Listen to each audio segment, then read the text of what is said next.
meu povo brasileiro, meu povo da grande Florianópolis, eu peço seu voto.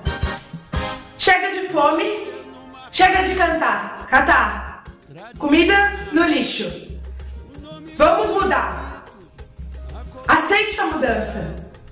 Vote em mim. Batata. Polenta.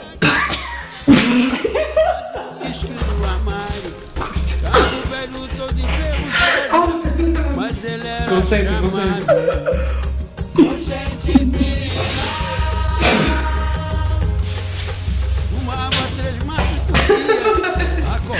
batata será o alimento básico da família brasileira.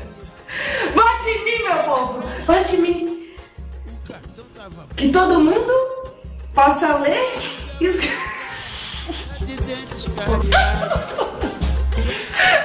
que nem eu. E posso ler e escrever. Saúde. Bote 52999. Escravo, educação para todos. Acesse meu site, meu Facebook. Eu vote Lili.